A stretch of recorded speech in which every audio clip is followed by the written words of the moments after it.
All right. Hello, everyone, and welcome to our VUT Indie Day session streaming 2021 on the way to the optimal streaming model here at this COPOP XOXO conference session.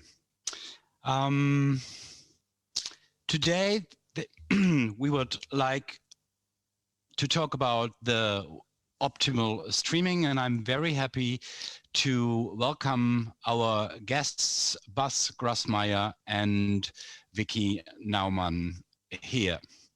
Unfortunately, our third speaker, Semi, had to cancel this here today because she is ill. I would like to do a short introduction to our two speakers, and I would like to start with Vickie. Hey, Vickie, you are specialized in the intersection between technology and music, focused on licensing and music data rights, product device integration, and international strategic development. And you are the founder and the CEO of the boutique consulting and advisory firm CrossBorderWorks. Bas, you are a freelance strategist and you're based in Berlin, and you're the founder of the Music X newsletter about music and tech and strategies also. And in the past, you have doing executive product roles at streaming services. So welcome to you, and thank you very much for doing this here with us. Streaming revenues grow in the past, and there is a lot of money to distribute, but there are also many more mouths to feed because there is definitely more music on all these digital platforms.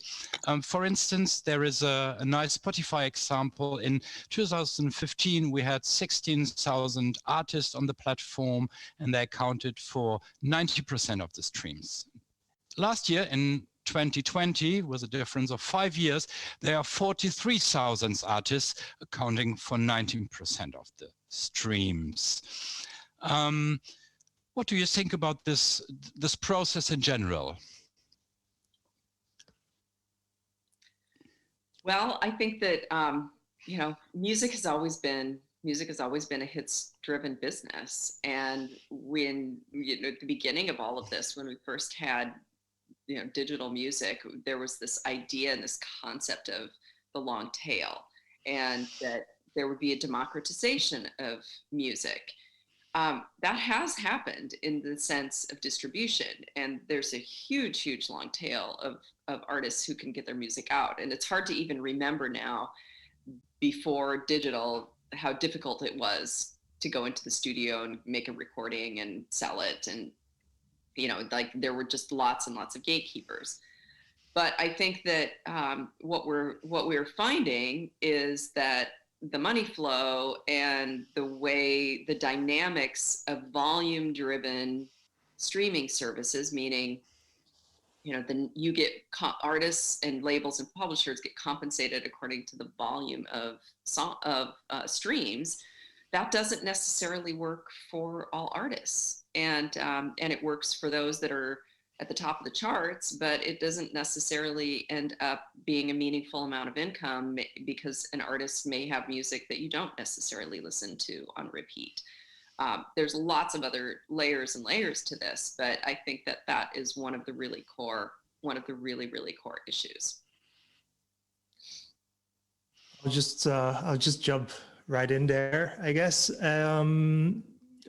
Maybe first of all, thanks for having me on, and I really love what VUT does. Second, just for everyone watching, if I'm looking down here, I'm a diligent note taker, and I'm looking at my notes. I'm not looking at my phone or not distracted by Twitter or anything. That's for later. So the landscape, personally, how I always approached it is in a quite independent way. And I don't necessarily mean independence as in kind of the music business terminology, but rather how do you kind of individually build a business regardless of whatever else is happening out there, or regardless of the landscape. And I think the last 2 or 3 years have been really interesting because we've gone from being on panels, well, let's say the last 10 years, we've gone from being on panels about piracy to being on panels about the value gap, to now being on panels really talking about the structural issues about the music streaming economy. And I think one of the clearest things is there's like 60,000 tracks being uploaded every day to Spotify, at least. I think that's the Spotify statistic. And I assume other streaming services have very similar volumes. I think that number is still growing. And I think actually that's great because it also signifies that it's easier to express yourself musically, and potentially more people are expressing themselves musically, or more of human expression is taking the shape of music. Great, awesome. But like the economics of that, obviously it's problematic in terms of not everyone can expect the same thing from these platforms and the dynamics that Vickie was just describing quite well. So I've always looked at what can you do. The fact that this exists, I think, is great. The fact that streaming, for instance, exists, the fact that everyone has an app on their phone with which they can access your music, great. Thinking back to like those earlier panels, the friction, the lack of data that existed around music, like usage data and things like that, even in the piracy days. A lot of those things are way, way better, but obviously we need to think about what can happen now. And I think that's really exciting about this particular time, because there's a lot of pioneering being done. We have this landscape, what can we build on top of it? There's a lot of thinking even from the incumbents, so the large streaming platforms, but also from newcomers that I think is cool to talk about. And it feels a little bit like a new ecosystem might emerge from this moment, similar to the ecosystem that emerged from, I don't know, the moment around 2009, which kind of gave rise to Spotify and SoundCloud and companies like this, also kind of hand in hand with the mobile phone and the smartphone coming.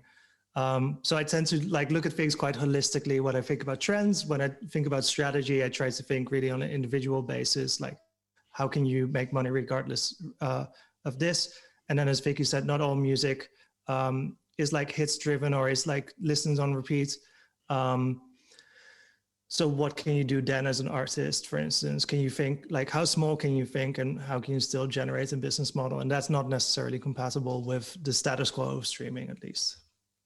Well, I think, yes. And I also think that we, people oftentimes forget that when you start talking about artist royalties and how much are artists getting paid, is that artists are not the licensors in these platforms. The Spotify and Apple and Amazon, they contract with rights holders who, labels and publishers. And so those are the rights holders that are, making music available. Yes, there are a lot of independent artists that are coming in through CD Baby and through, the longer tail distribution companies that are, Amuse, CD Baby, DistroKid. But even those that it's a distributor who's licensing that and is pulling together all of these economics into a package. So it's not as easy as it appears to figure out why an artist is getting paid what they're getting paid. Do they own 100% of everything? Do they share it with other performers or other writers? Did they take an advance at the distributor or the label that they're still, recouping against? Do they have clear and accurate metadata so that the streams that are occurring in the platform are actually getting married back up to their bank account. There's lots of layers of this. And I think at a high level, all the streaming companies, when they were, setting up these models, that it's a big revenue share pie. And so there's a limit to how many different ways you can slice up that pie. And most of these early streaming services are very similar in how they're structured, that you have market share based licenses, you have a volume based streaming concept, and there are new companies that are starting to push the envelope on that and coming up with some different ways of models. And one of the things that I think a lot of people have been talking about that we should probably touch on is the difference between a pro rata revenue share versus user-centric, and what that really means. And I think that if you think of, just for everyone in the audience, when you have the current system is pro rata, so you have a big pie, a big pool of money that came from the subscribers, and then you have a big pool of data of what was streamed, and you divide the two, you back into a per stream rate. Nobody does these deals on a per stream rate, but you can back them into it. And then that's how much is calculated and paid out. So in one sense, that's really, really fair and very egalitarian, that everything gets paid the same stream. But one of the consequences of this is different people have different streaming behaviors. And so one of the alternative concepts that has come out is called user-centric, where instead of putting everything into these big pies and dividing it out in pools of money, that if I listen to, if I pay my $10 a month and I listen to 30 different artists in 1 month, that my money the amount that I pay should go to those 30 artists. And that also seems fair in the sense that I'm paying with my money into a selection of music only that I listen to.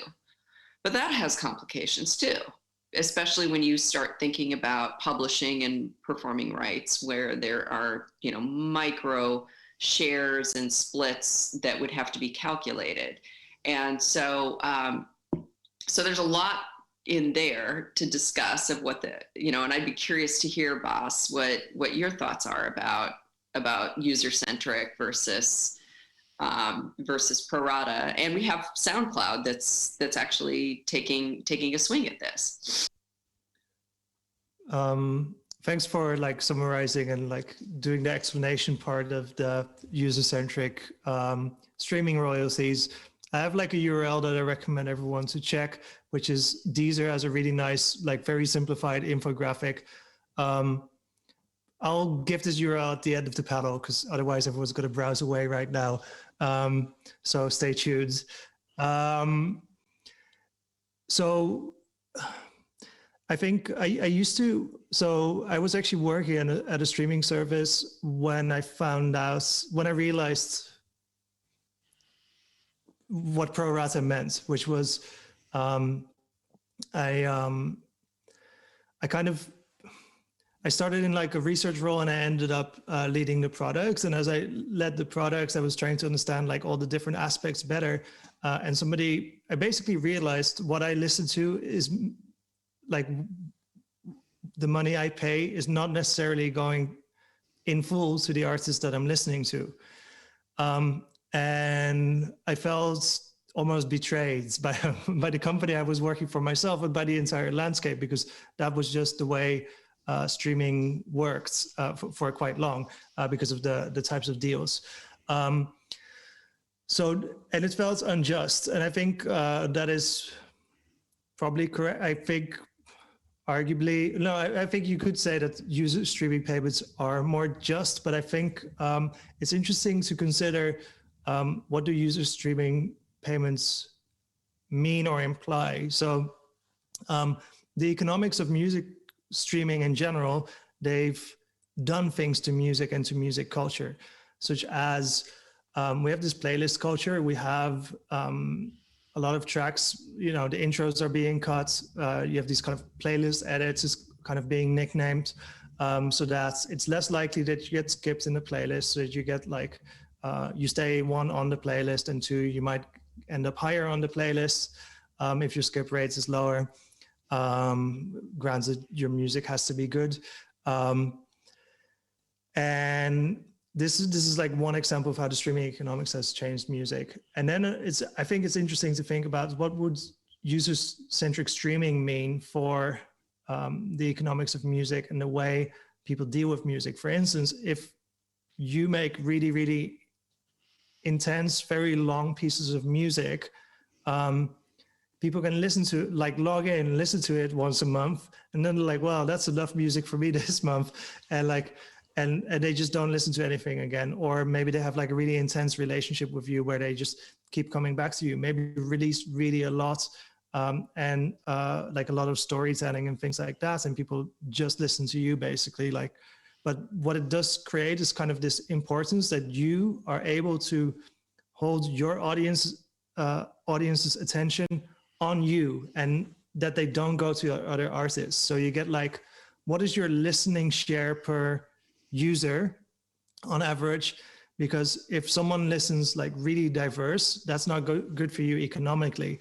And I feel because of that, you might also get aspects like expectations from the platforms to maybe deprioritize music discovery. Because as an artist, you would want to keep people on you as long as possible. You could see that actually with Patreon, who for a very long time, until their latest investment round, they said, we're not going to do discovery. Patreon is only about the relation that people have with their audience, and we don't want anything getting in between that. They had like a really beautiful blog post about this also, but that's taken down since their latest investment rounds, because they are going to do discovery now. But I think that kind of highlights some of the tension and maybe even an advantage. But in the end, many streaming services, they're not about the fan-artist relation. They're about the catalog-listener relation. They sell a subscription, and they sell the subscription if the listener can get enough value out of the relation that they have with the catalog and not any one particular artist. I think this is important to understand in the landscape, because I think it can really temper the expectations we should have about streaming services. But it also highlights what opportunity there is, because I feel that the fan-artist monetization relation, also like a kind of streaming context, hasn't been solved well, or as add-ons. And I think there's like, maybe we can talk a little bit about like examples of initiatives or places where there are interesting things happening around this. By the way, live streaming is a really good example of something that monetizes the fan relation more directly. Yeah, absolutely. I think live streaming is a great example, and I think that you know, anything you have to think about, what is the proposition to the end consumer in the all-you-can-eat streaming services like Spotify and Apple Music, the you know, Rhapsody, Deezer, Tidal, any of these. The basic proposition is pay one price and get access to all the music that's ever been created. And so that is a very, very different proposition than pay one price and personally support the artists that you listen to. And these things they're not mutually exclusive, but the explicit proposition of getting access to a catalog of music, I think the average consumer probably is fine with that. You know, they don't, you know, there's probably a lot of people who really, you know, don't care that much about where their money goes. They just want access to the music. But I think there is a really important segment of the population and fans that absolutely care where their money goes. And I think that but I don't necessarily think that a big streaming service can just suddenly change their royalty calculation and then it's meaningful in that same way. I feel like it has to be end to end. You have to think about, like, if we thought about a new service that was coming in and they were, they did their deals in a way that was centered around the user's payments going to the artist. It's a very different kind of economic and deal structure. And it's a very different value proposition to the end consumer, that, if you're streaming to this, you get access to music, but you are supporting those artists directly. And I think that, in that world, tipping and all sorts of other kinds of payments, that makes complete sense. And I think in the live streaming space, it's a great example of how many people have stepped up. I think we had a report 10 million people in the US paid for at least one live stream in 2020. And that was a $610 million business vertical that was set up in 2020. Doesn't replace live touring, but it shows the power of this, because a lot of these concerts, that money went straight to the artist. And it could also have been, I don't know if there's any data on tipping or voluntary payments, but I think there's probably a significant amount of voluntary payments that happened in live streaming last year as well, and continue to happen. I think, so for me, the platforms that I'm watching, or that I find really interesting to watch, I want to I'm really tempted to go like full live streaming, but I'm going to tie it back to general streaming. So like the kind of two platforms in that sense that I'm keeping an eye on are YouTube, or like YouTube Music, and Amazon Music. And maybe Amazon Music is surprising, but I'll get to that one. YouTube Music I find really interesting because they have this advantage that they kind of started or focused on being a creator platform rather than a music streaming service. So since they weren't doing like deals in bulk for their content, they needed to figure out, how do we cater to creators? And they did that for various tools and economic programs, and or like kind of, that's maybe not economic programs, but programs with economic incentives and things like that. And they did that outside of music, because music, it's just complicated because you have to deal with, just all these sets of rights and rights holders and things like that. And I think because of that, they have developed like certain expertise that might be valuable for like the next generation of services, or like this particular generation emerging right now. So what I find interesting about YouTube is it has like live streaming built in. It has fan clubs that you can set up as a channel where people can become a member. It has kind of tipping features during live streams. I think at least two versions of that. One is like super chats, where you can like pin a message for a certain duration in exchange for a small fee. That goes, most of it goes to the creator or to the channel.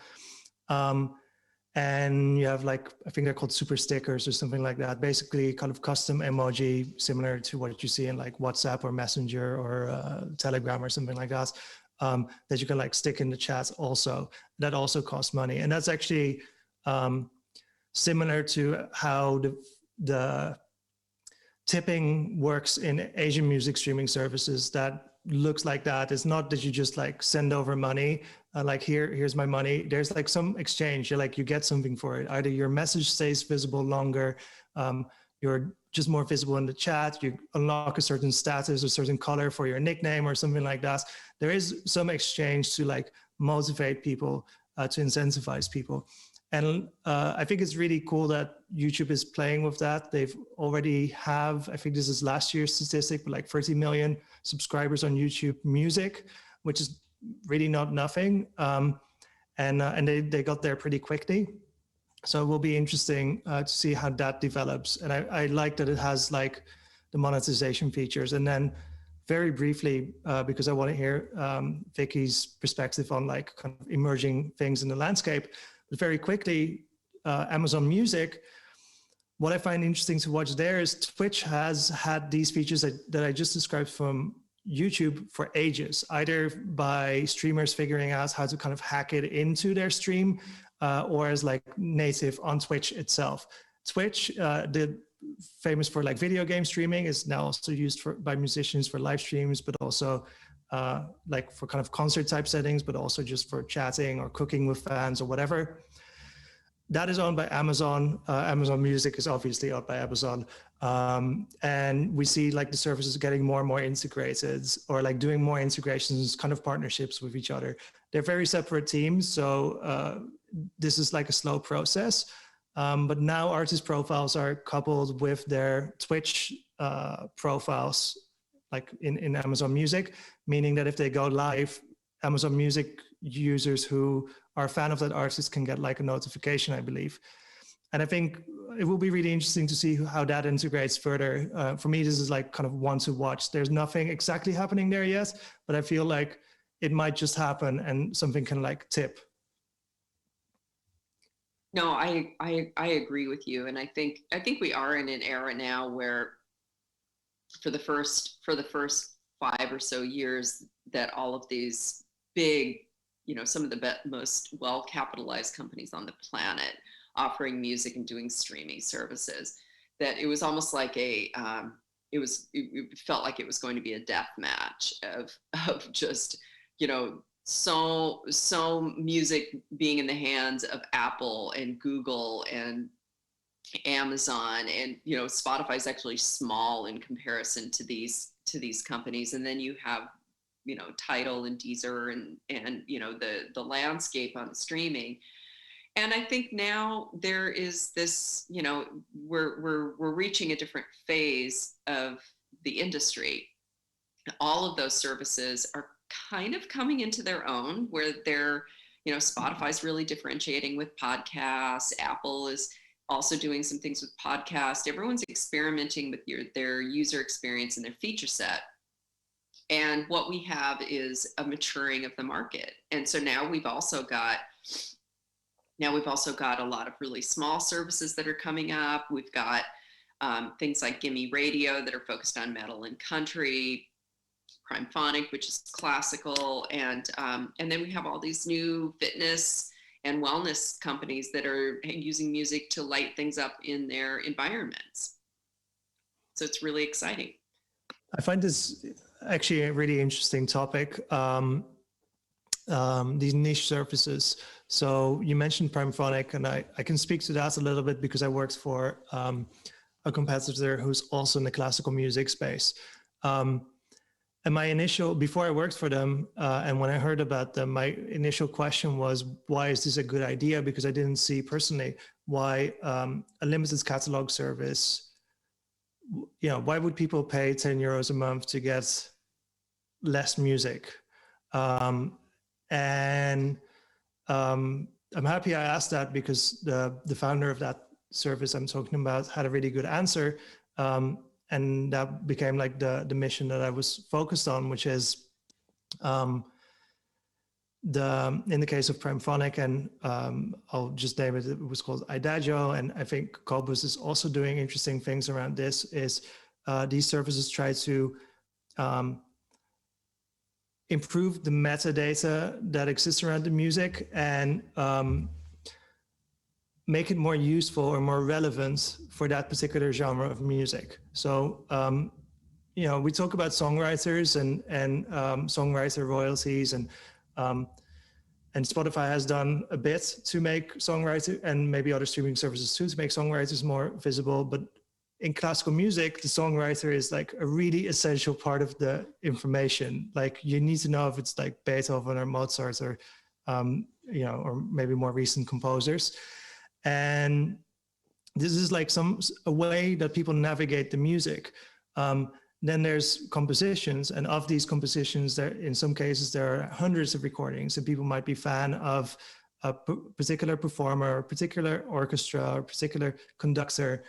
How do you make sure that people can like find these things? So what I find really cool about the example of these services focused on classical music is that they the main thing they've done is like they've improved the metadata, and then they've structured the service in a way to make this metadata basically to offer like a different type of catalog navigation than what exists on more mainstream services.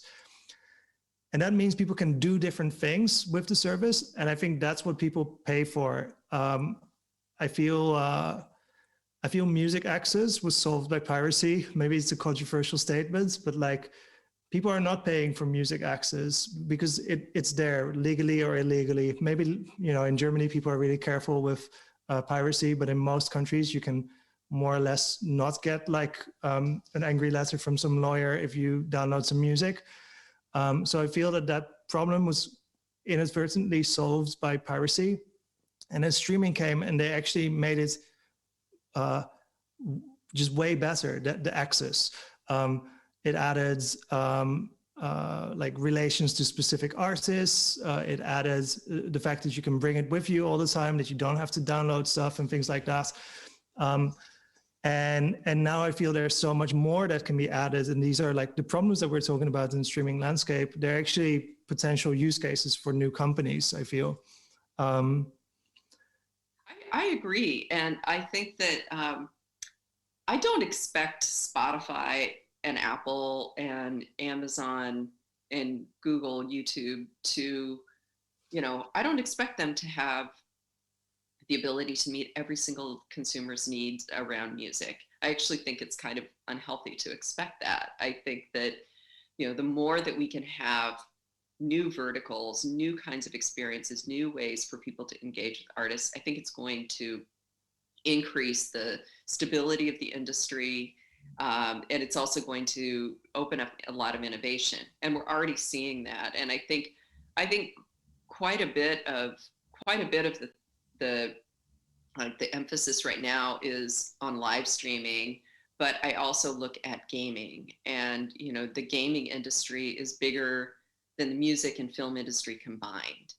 And gaming is I do all the licensing for Beat Saber, which is owned by Oculus. And so, you know, I can see into this world, and it's fascinating because I also think that, you know, gaming is one of these industries where for years we've been talking about this, saying, well, look at the game, you know, like free to play or low entry to play.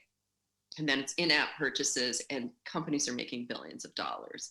But it wasn't really until Marshmallow did that set in Fortnite a few years ago that the industry noticed. And it was because it didn't come up on people's radar because it was a new licensing opportunity. It came up on radar because here's an artist who was able to do a set and reach 10 million people.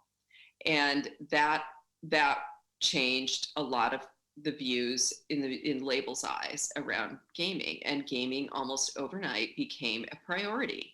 And they, you know, people want to get music in games. And part of it is because the audience is there. But the other part of it is that, you know, like increasingly, you know, when I listen to music, I'm on my mobile or I have it in my home on my Sonos or my Bose speakers. It's running in the background and it's a companion. But when you have music in a game, you are immersed in it and you hear the music differently, you experience it differently. And it is a different kind of user engagement. And this is really, really powerful. And I feel like we've got all of the broad-based streaming platforms as the foundation.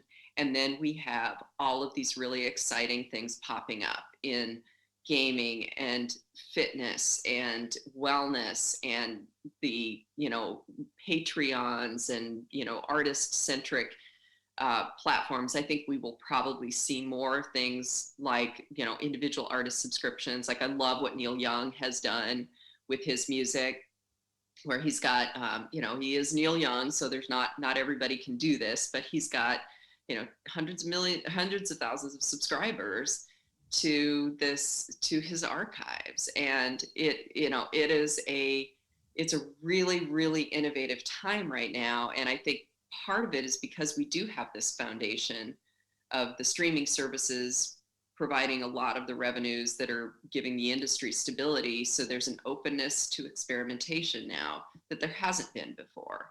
And it's all of these exciting verticals that are, and smaller experiences that are popping up all over.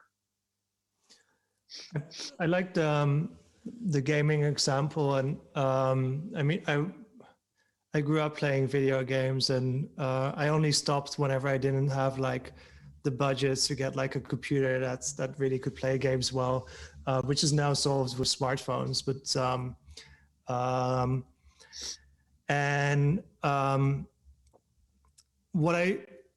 when I worked my first music streaming job, I was kind of hired to figure out how to make money from this artist-fan relation, which was really exciting because this was 2012 or so, and back then I already looked at music streaming as it's a layer, it's a basic layer, and we're going to need to build something on top of that. And this is why I'm really excited that we're like discussing that now. And I'm being mindful of the time because we have 3 minutes. But I looked into gaming economies and how they function, and the types of dynamics they have, how scarcity works, how things get value, how kind of vanity aspects work around collectibles or like social status inside these communities. And I wondered, how can you make that inside in a music environment? And to be honest, it was too hard to do in the streaming sphere. So much stuff to do, like integrations with hardware, all these deals. You do deals with telcos, and they have, you know, integrations with their like networks and stuff like that. There's so much to do. But now we're seeing it's kind of emerge and also kind of plug and play things. For instance, maybe NFTs could be in some way compared to collectibles inside games, like special skins that you can unlock in a game. In a way, this is what an NFT can be. Like you own it for like social status a little bit.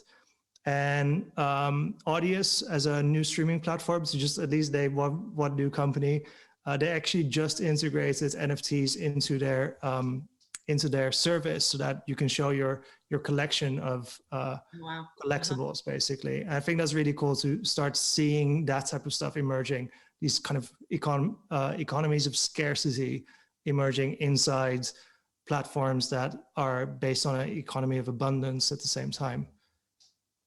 Oh, I completely agree. And I feel like humans are drawn to this idea of scarcity, and it, you know, like it used to be in the olden days, you know, people would line up around the block when there would be a new record that was released, and they'd go into the record store to buy it. And then that stopped with music, but it's still been happening with games, and, you know, and so, you know, people want to have a physical object, they want to own it. And in the digital world, there's not that many places for it. I think the other dynamic with NFTs is also that,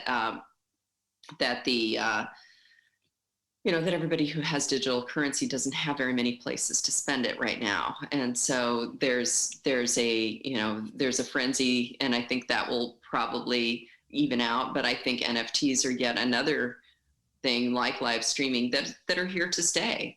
And it's going to be, you know, there's also, you know, buying an NFT that gives you an access into tickets and other kinds of benefits.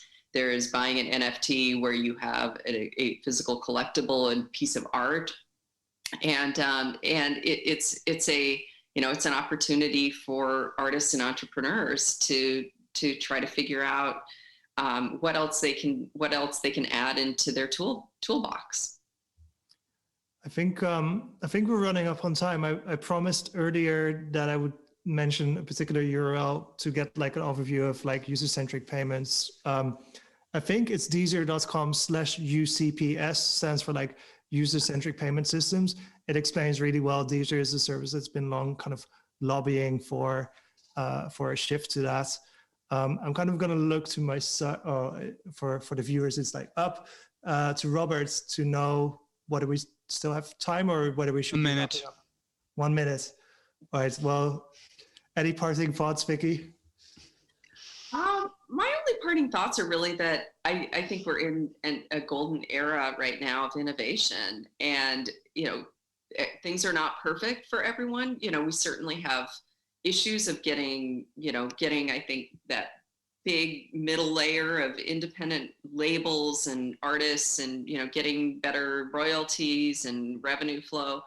But I also feel like on the other side of it, there's all of these new services and applications. And I always like to think about, be an entrepreneur and go get your music in a lot of these other applications, because there's all sorts of ways to reach consumers now.